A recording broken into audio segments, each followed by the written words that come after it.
खुलुमबाय स्टुडियोआव दङ उदांस्रि मोसाहारि मिरु एबसुजों बानजायजानाय 13 बोसोर बैसो सिंनि जोबथा जोलुर गेलेनाय बादायलायनाया खुंफुंजागासिनो दं। बड'फा गेजेरथियारि सोलायनाय मावथांखिनि आवथायाव मिरु दुलाराय बर' फरायसा आफादा 13 बोसोर बैसोनि सिंनि हौवासा आरो हिनजावसा हानजानि जोलुर गेलेनाय बादायलायनायखौ बाक्सानि मुसलपुर गोजौसिन गेजेरारि फरायसालिनि गेलेग्रा फोथाराव खुंगासिनो दं। बेबादिनो मंगलबार खालि हौवासा आरो हिनजावसा हानजानि सेमि फाइनाल गेलेनाय बादायलायनाया जानानै थाङो। दुलाराय बर' फरायसा आफादनि मोनसे गेदेर मावथांखि जायखौ इंराजि बुंदों बड'फा मिशन फर सास्टेनेबल चेन्ज आरो बर'आव बड'फा गेजेरथियारि सोलायनाय मावथांखि आरो बे मावथांखिखौ बिथा खालामनानैनो दुलाराय बर' फरायसा आफादा 2022 मायथाइनिफ्राय जोङो जागायजेननानै 2024 मायथाइसिम देग्लाय 13 बोसोर बैसो सिंनि हौवासाफोरनि जोलुर बादायलायनायखौ जों देग्लाय मोननै जोनाव होनाय जादों। मोनसेया जाहैबाय बाक्सा जिल्लानि मुसलपुर हायार सेकेन्डारि गेलेग्रा फोथाराव आरो मोनसे जना जाहैबाय जोंनिया बिश्वनाथ जिल्लानि नौदुवार सोरां गोजौ आरो गेजेर फरायसालिनि गेलेग्रा फोथाराव। गासै जोंनि जिल्ला आफादफ्रा मोन 18 जिल्ला आफादफ्रा बेयाव बाहागो लादों आरो जोङो नोंथांमोननो मिथिहोनानै जों गोजोननाय मोनदों। गिबि खेबनि थाखाय दुलाराय बर' फरायसा आफादा जोङो बे मोनसे जोंनि जि मावथांखि बेखौ बिथा खालामनानैनो गिबि खेबनि थाखाय जोङो 13 बोसोर बैसो सिंनि हिनजावसाफोरनि थाखायबो जोङो देग्लाय जोलुर बादायलायनायखौ जोङो जागायनाय जादों आरो बेवहाय मोनद' जिल्ला आफादा बेवहाय बाहागो लादों आरो बेनिनो दिनै जों दायो मुसलपुर हायार सेकेन्डारि गेलेग्रा फोथाराव दङ आरो बेवहाय दिनै सेमि फाइनेला क'क्राझार जिल्ला आरो गुवाहाटी मेट्र' जिल्लानि गेजेराव जाबाय थादों आरो जोङो दाबो एसे आगोलाव क'क्राझार जिल्ला आरो बाक्सा जिल्लानि गेजेराव 13 बोसोर बैसोनि हिनजावसाफोरनि सेमि फाइनेला जालांबाय आरो बेवहाय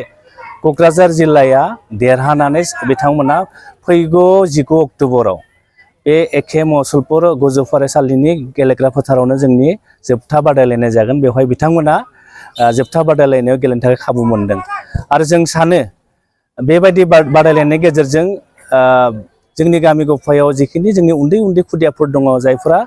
गेलेनायखौ बिथांमोना मोजां मोनो आरो बे बिथांमोननि जि टेलेन्ट दङ इनार टेलेन्ट दङ बे टेलेन्टखौ जोङो दुलाराय बर' फरायसा आफादा मोनसे प्लेटफर्म होनानै बिथांमोननि टेलेन्टखौ जोङो मोनसे बाहेरायाव लाबोनानै मोनसे प्लेटफर्म होनानै बिथांमोनखौ नेशनेल लेभेलाव इन्टारनेशनेल लेभेलाव जों रिप्रेजेन्ट खालामनायनि जों मोनसे थांखिखौ लानाय जादों आरो बड'फा उपेन्द्र ब्रह्मआबो मोनसे सिमां नुदोंमोन बर' हारिखौ बुहुमाव मोनसे गेरेमसा माहारि दानायनि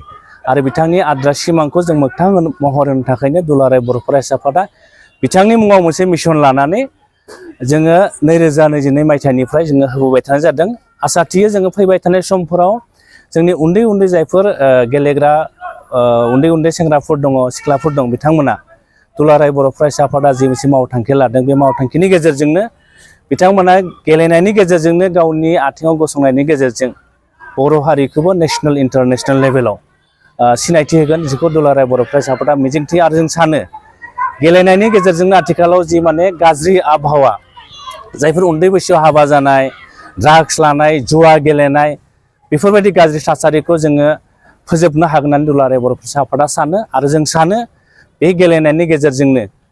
गुबुन माहारिनि गेजेराव मोनसे गोजोन खौसेथिया फैगोन। दुलाराय बर' फरायसा आफादा बे गासैबो बिथिंखौ जोङो सरजाबनानै 13 बोसोर बैसो सिंनि जि हौवासा हिनजावसाफोरनि जोलुर बादायलायनायखौ जों लानाय जादों आरो आं सानो गासै रायजो राजाया जुदि दुलाराय बर' फरायसा आफादनि गिदिर मावथांखिखौ जाफुंनायाव मदद होयोब्ला जों सानो फैबाय थानाय समफोराव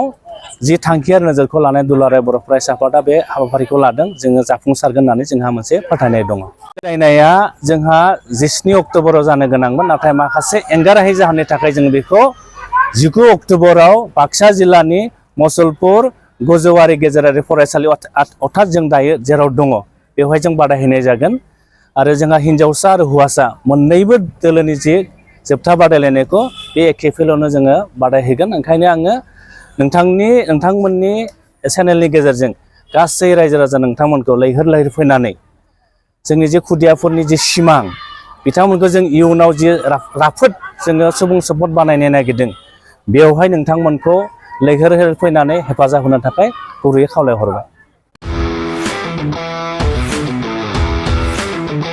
गोजोन्थों। गोजोनथाव खौरां TVS नि गारि लानो गोसो गुदुं जानाय सुबुंफोरनि थाखाय मोनसे गोजोनथाव खौरां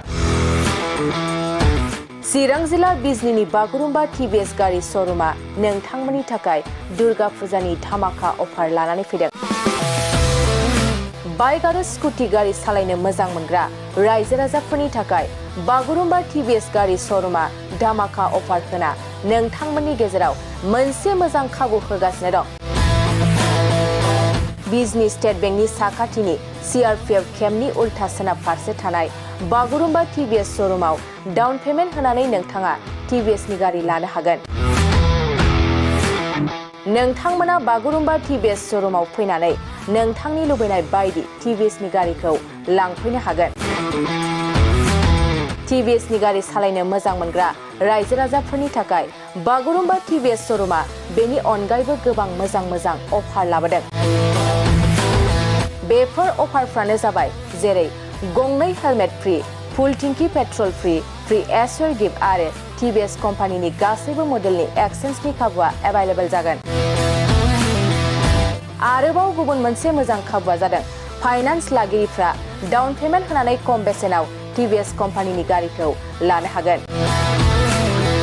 लोगोसे आबुङै मिन्थिनो आरो बुकिं खालामनो थाखाय 7002132259 एबा 8638131734 जानबुं नम्बराव कल खालामना खौरां लानो हागोन।